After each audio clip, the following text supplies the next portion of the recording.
السلام عليكم ورحمة الله تعالى وبركاته. الإخوة والأخوات، كنتمنىكم تكونوا في أفضل حال عاجل من دوار البراهمة.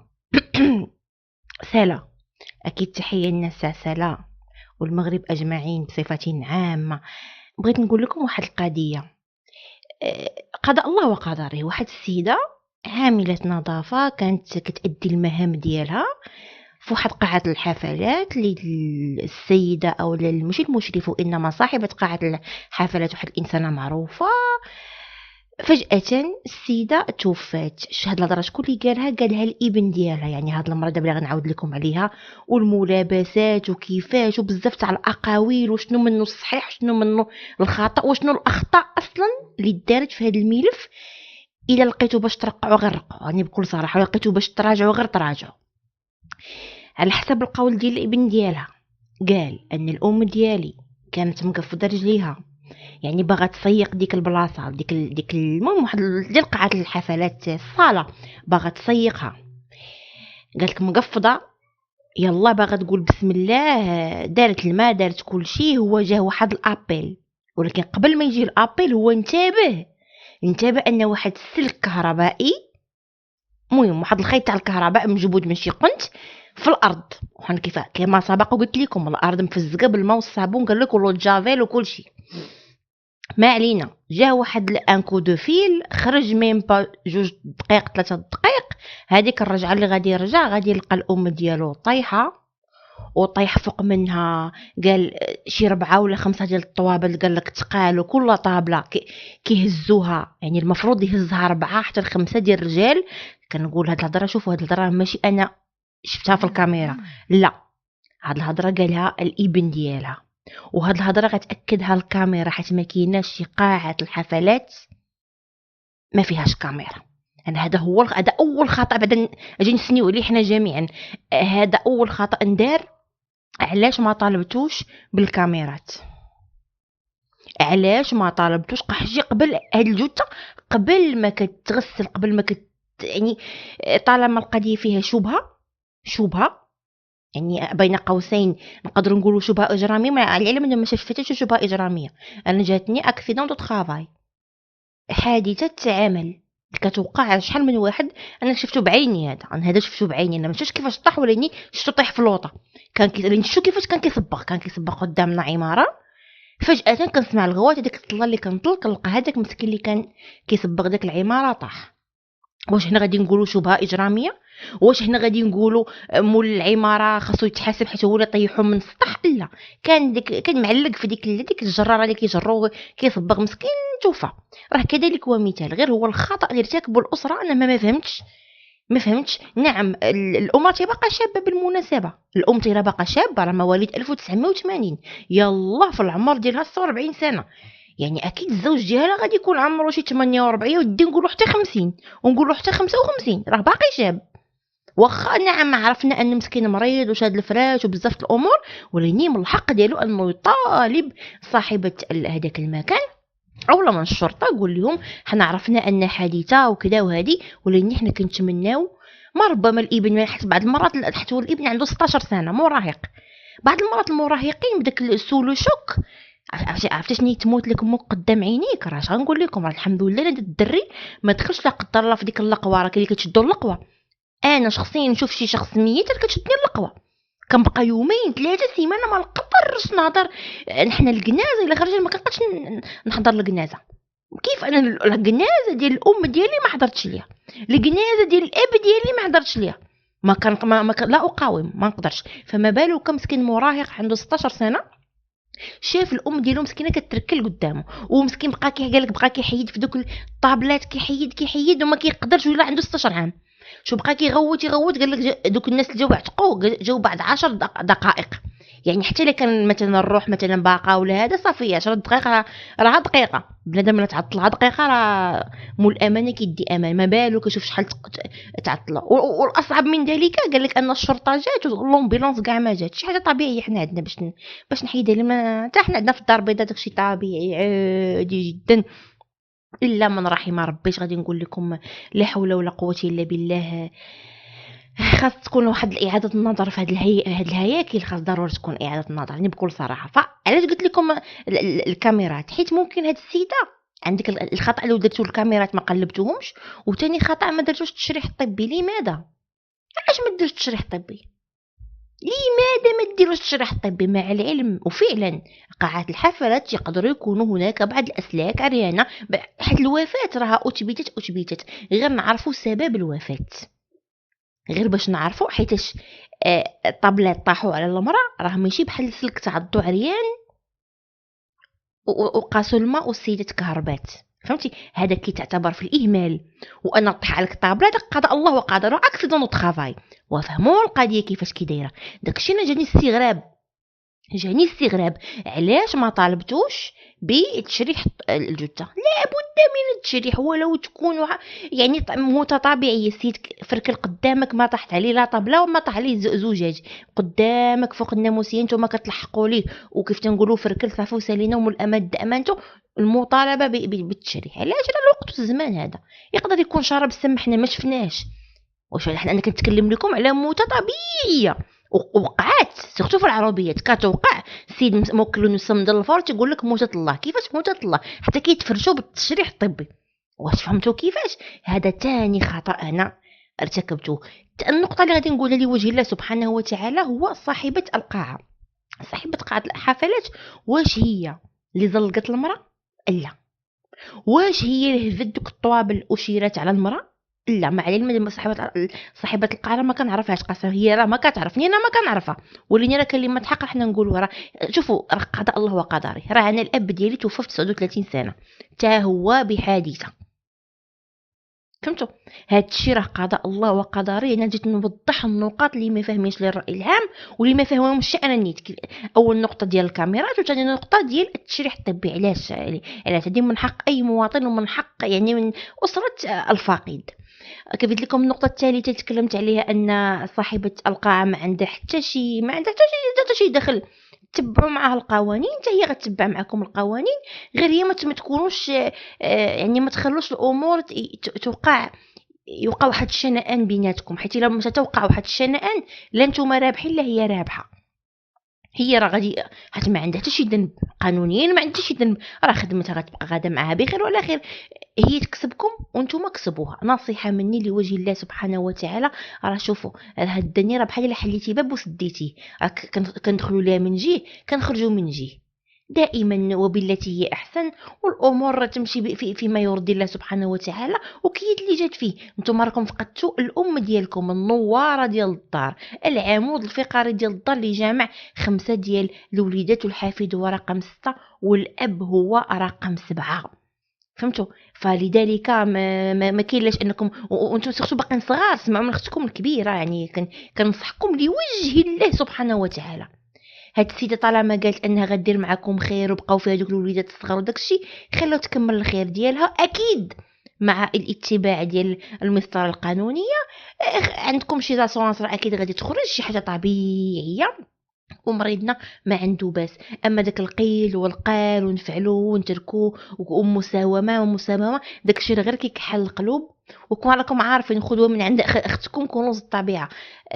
الكار او نقولوا معايا المسطره ديال المحاكم وجرجرك خذوها مني انا. راها اولا فيها تعب مادي، هذه ما يحتاج لكم الطبيب، تعب معنوي، وقليل اللي كيكمل كيف تنقولوا اللي عندك شي سفل نوض جري. فصراحه تقال لا نتوما عندكم السفل ولا هي ايضا تبغي تخسر السمعه ديالها. تبارك الله شوف شحال من سنه في هذا المجال، مع العلم ان نتوما قالوا لنا عليكم انكم ناس اللي عمر لها الدار. فبالنسبه بين قوسين بالنسبه للناس اللي كتهز التقليد على راسها وعلى كتافها، زعما سبحان الله العظيم، كاين اللي كياخد صدقه جاريه. يعني ناس كيجريو للصدقه الجاريه، وكاينين ناس شهم بعوينات اخوتي شهم بعويناتي كيجريو للسيئه الجاريه. فانت يا اخي او اختي ملي كتكتب واحد الكومونتير وكتقول المراه مسكينه داخت بالستريس ديال البشر، اولا المرحومه او الفقيده مواليد 1980، يعني باقا شابه. يعني كون كانت واحد الانسانه عندها ديبلومي اولا كان عندها مع العلم ان الخدمه راه ما جات لها بديبلومي، لا جاتها بالزهر والجبهه والسنطيحه. يكذب عليكم كذاب وتياخذوا من عندي انا غارانطي. كون كانت واحد الانسانه فونكسيونير اولا مثلا خدامه في مقاطعه، ولا خدامه في مكتبه، ولا خدامه مثلا ناخذ القطاع ديال الحكومه، او خدامه استاذه او راه باقا الان غتكون واحد السلم 10. فهمتي؟ باقا غتبقى تضرب تدير 65 عام، تضرب 65 عام. فلذلك بالنسبه لنا تقول لك حقا المفروض نتوما تخدموا عليها. والسيده واش عباد الله كاينه شي شابه 46 عام راه باقا شابه، 46 عام راه باقا شابه. انا حشمت نقول لكم واحد الكلمه اخرى حيت خفت يكونوا الرجال داخلين معنا. راه 46 عام راه باقا كتولد، 46 عام راه باقا شابه، في باقا انسانه باقا كتولد. نقطه اكثر سميتو نقلوا الحياه على بعضياتنا. فيجي يقول لك واحد علاش كنتو تخليوها ترتاح مسكينه وهذه وانسانه باغا تخدم. والمعيله الوحيده اللي كانت الابنه الكبيره ديالها اللي كانت في الامارات دارت اوبيراسيون. فاحنا بقاو حنا ديما قال لك كلنا نتكاو نبيكيو على شخص واحد. بالعكس، الام تخدم، الاب تا هو كون شد الصحه ديالو تا هو ينوض يخدم، الدري ديالو 20 عام يخدم، 16 عام يخدم، راه عادي. من يخرج من المدرسه يخدم، راه عادي. راه الدنيا شراكه. الخدمه راه عمرها ما كانت عيب، الخدمه عمرها ما كانت عيب. ولكن العيب هو انني نمد يدي لعباد الله، نقول صدقه يا محسنين. حيت دائما هي ماشي عيب صدقه يا محسن، ولكن قال لك اليد العليا خير من اليد السفلى. وانا كنحترم هاد السيده ولو ان غادرت مسكينه الحياه الله يرحمها وبغات الترحم. الله يرحم لكم الوالدين. رحموها في لي كومونتير، الله يرحم لكم الوالدين. وبالنسبه للناس على كومونتير قولوا خيرا او اسكتوا، الله يرحم لكم الوالدين. فيقول لك عندها بنتها في الامارات وما وقفتش معاها. واش قالوا لكم في الامارات كيمشيو الناس كيلقاو تما الشجر كيجنيو الفلوس، كيجنيو الفلوس وكيصيفطوهم. راه كي عطيتكم المثال، منين دارت الاوبيراسيون صافي الفلوس راه وقفات. طالما الفلوس راه وقفات كيف ما بقاتش السيده خدامه، ما بقاتش السيده خدامه، خاصها تعاود تخدم من جديد. فهمتي؟ وبالنسبه للناس يقول لك علاش كانت شاده الحفيد. المراه مسكينه ربت ولادها وتربت الحفيد. انا كنقول لكم السيده عندها 46 سنه وما فيها باس الا شدات الحفيد ديالها، راه ما فيها باس. بالعكس ما فيها باش تخلي الابنه ديالها لوبورتونيتي باش انها تخدم وتقلب على الخدمه ديالها واش فهمتوا كيفاش؟ السيده راه ماشي مثلا في اسبانيا ولا امريكا ولا ايطاليا غادي تدخل ورا الناس في الميريكان وتقهروا، والناس في الميريكان وتقهروا. الناس في اوروبا ديك الناس اوروبا بلا ما عاد ما ضيق ما هرمن ساول قال لك راه صافي. شوفوا ما عطاش شحال ولات ساويه. شوفوا سميتو الناس تقهروا ما بالك. ونزيدكم سيده كانت في الامارات بلاد الحرب عباد الله، وبعدا ما كاينه الحرب. شنو شوف الصقوع هي كيفاش كيدايره. واش فهمتوا كيفاش؟ ولا الرزق على الله، الرزق على الله. فهذه هي النقط اللي بغيت نتناقش معكم. والنقطه الواعره اللي ما لقيتش ليها الحل هي ديال ان الابن ديالها هو اللي قتلها. حشومه عليكم، حشومه على هذاك الدري. شوفوا والله العظيم اللي خرج ندافع عليه لله في سبيل الله. داك الدري راه ما كيعرفنيش وانا ما كنعرفوش. والله العظيم راه حشومه. راه ما يمكنش انسان مزوي بحال شديت بونيه وعطيتها لك الكرش نيت بونيه نيت ديال بصح. السيد مزوي، الدري مزوي بالوفاه تاع الام ديالو، ونوض نضربو عاوتاني ضربه انت لا قتلتي امك. راه حشومه. راه تلك وقد سيئه جاريه. تدي تكتبوا لك لي كومونتير راه سيئه جاريه وما تبقاوش تتبعوا العائلات عباد الله. مرا مسكينه مستوره مع راجل يا ودي ما سوقكش تخدم على راجل سميتها شراكه الحياه. الحياه شراكه، هز بي ونهز بيك.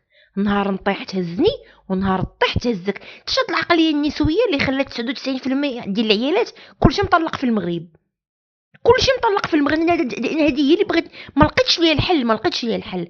صافي دابا راجلك مثلا وقعت لي شي مشكله توقف من الخدمه تهرس من رجلو يودي طالي الفريخ تسطى صافي ندير ليه الطلاق ونجري على مول الزنقه صافي. فهمتوا؟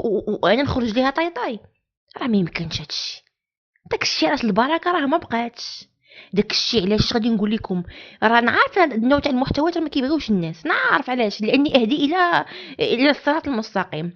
اما كنت كنقول لكم بوكريشه ومع بنته راه كانوا في الزينه الناس غتحماق عليا وتموت عليا. ولكن هذا هو المحتوى الهادف. فالله يجزيكم بالخير اللي كيهموا المحتوى الهادف تبارطاجاو معنا، كتبوا لنا التعليقات ديالكم. اللي ما لقى كاع يكتب تعليق يدير غير اي تيكون، ضربوا لنا اللايك اللي ما اشتركش يشترك معنا ونكمل لكم. واش نتوما شويه صافا ولا سميتو؟ واحد الكومونتير سطاني قال لك يا ودي تخدم عليكم كاملين، راه ما فيها باس، ما فيها راه ربت بيت عباد الله، راه هما العيالات شوف في الاخير مشو باش تعرف البشر، هاي تبعوها بالعين هي ماتت. راه قال لك العين حتى هي راه كتقتل، راه قال لك 3/4 ديال الروضه راه كلها عين. او كيشوفوا السيده مسكينه كيف تنقولوا مضاربه مع الحياه وهادي وكذا ودير من هنا ودير من هنا، هما ضربوها بالعين، هما صيفطوها نيشان. لا حول. وفعلا هاد النوع تاع لي زاكسيدون بسببها غير عين قسما راه شوف راه ما كيلاموا الفعله بلا ما تنتبهوش مع العناوين راكم عارفين الله يسمح لينا وصافي. ما كيلاموا الفعله لا والو. السيده هادي اكسيدون دو طرافاي. انا هذه رساله، زعما رساله انسانيه، رسالة إنسانية من عندك أختكم كنوز الطبيعة للسيدة صاحبة قاعات الأفراح. شوف أختي، أنت بديتي بالخير، كملي بالخير. شوف أختي الله يرحم لك الوالدين، ما تصنتي لي ديك لي باج اللي باغيين شوفوا راه باغيين يطلعوا غير راه ما كيهمهم لا السيدة ماتت لا ولادها لا والو، كيهم أي واحد عنده الباج ديالو باغي يطلعها بأي طريقة. شوفوا شنو داروا غير في الطفلة سندس. شوفوا قال لك حكا هزه، جابوا فيديو بالذكاء على بالهم حنا جايين من الموزمبيق، جابوا فيديو بالذكاء الاصطناعي سندس ديال شفشاون هزها هكا كنسر وجاري بها، وحق والله العلي العظيم باش غير باش يطلعوا لي باج.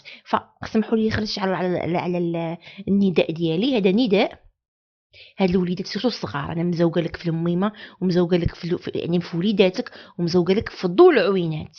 الوليدات الصغار وداك الزوج تهلاي فيهم، انا مزوقه فيك تهلاي فيهم غير بداك الشيء اللي كنتي كتعطي الام ديالهم عطيه لدوك الوليدات الصغار اللي حدي. شوفي شكون اللي واخد التربيه، واش واخدها الاب، واش واخدها مثلا الاخ الكبير او الاخت الكبيره. الاخت الكبيره قالك باغا ترجع الله يسهل لامورها. ليسونسيال دوك الوليدات ما تخليهمش يضيعوا، انا مزوقه فيك ما تخليهمش يضيعوا. ولا لقيتي داك الدري نيت واخا باقي مينور هناك حتى في ميريكان عباد الله، حنا كنا في الخارج، حنا ماشي عاد جينا طفلنا ولا، حنا كنا في الخارج هناك كيقول لي البارت تايم. راه كاينين يعني مثلا شباب يعني في ميريكان 14 سنه 16 سنه كيدوزوا البيرمي، 16 عام هي 18 عام عندنا في المغرب، داكشي حنا شويه متاخرين. 16 سنه بامكانه يدوز البيرمي، كيخدموا عادي بارت تايم، كيدبروا على ريوسهم، ما كيديروا لي كونط بونكير عادي. هذاك الوليد او اللي مثلا نقولوا باش ما نخرجوا على القانون، داك الدري اللي عنده 20 سنه اللي بغى يخدم، خدمي معاك اي حاجه الله يجعلك تخدمي سربعي، الله يجعلك تخدمي سربا. المهم ان دوك الوليدات ما يوقعش لهم شي مصيبه او لا يتشردوا او لا يلتجئوا مثلا يتلقاو لهم، راكم عارفين يتلقاو لهم مرض الحرام يبليوهم. وهذا شفناهم حنا نقيين، بغيناهم يبقاو نقيين باش الام ديالهم تبقى مسكينه فرحانه في القبر ديالها فرحانه. انا مزوقه فيك وديريها. شوفي غتسمعي الهضره، غتسمعي مولات القاعه فاعله تاركه حقا ما حنا عارفين شنو. وسمعت هاد الهضره اللي سمعتها، ديري الخير اختي ولوحيه في البحر. واش غادي نقول لك؟ عواشر مباركه واحبكم في الله والسلام عليكم.